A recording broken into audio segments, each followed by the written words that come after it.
My name is Tafadha Mzigola. Yeah, I'm Diligent Gideon. I came from Epworth. Alright, so guys, would you like to tell people kuti imimi panap anditi the papi patiri panapa ndo Epworth dam runonetsa racho. Okay.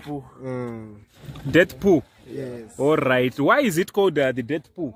Because I'm not feeling munofira vanhu vakawanda vanongoheupwawo wacho vanongoriziva kuti munofira vanhu. Alright, so you guys I've seen you swimming, jumping. Yes. Inside. Yes. What gives you the courage to jump inside the pool, which you all know, which is well known that a lot of people have died inside? It has claimed a lot of lives.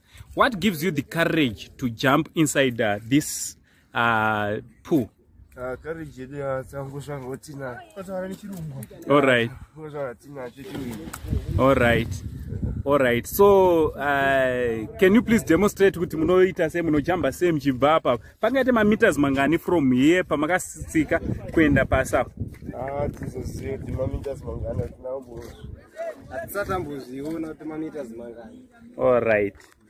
Okay, iri boreke tone zvamunoita, takaitone kuti munozvifambisa sei kujambira mukati umu. Muri varume njenrume.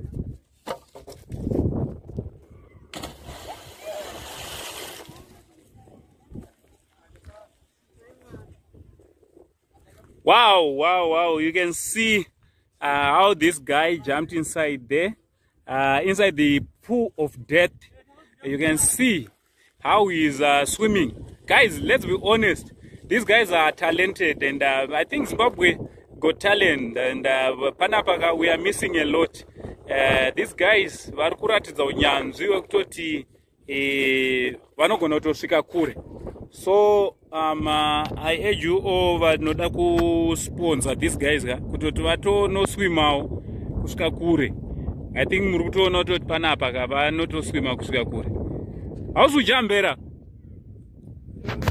Oh, datopinda. Check. All right. My God.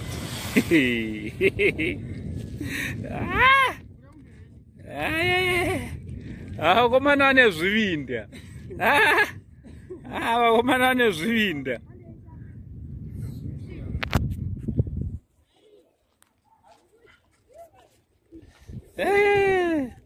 So kune vanoda kubata anditi? Yes. Vanoda kubatai.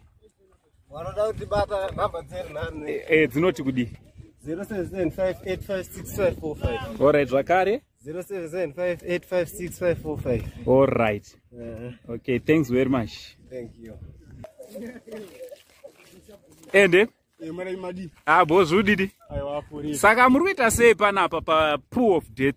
Tombotamba nemvura izvi ma 2 minutes. Ndo pamunoswera muchitamba nemvura? Ndipo chaipo. Handiti? So makatanga kuita zvekutamba nemvura panapa rini? 2018. 2018. Yeah. And how old were you by then? 17. 17 years. Yeah. So you are used to this. Yeah. And you really like swimming, yeah? Yeah, I really like. All right, I know it's good. Yeah. Yep, sure. Wow.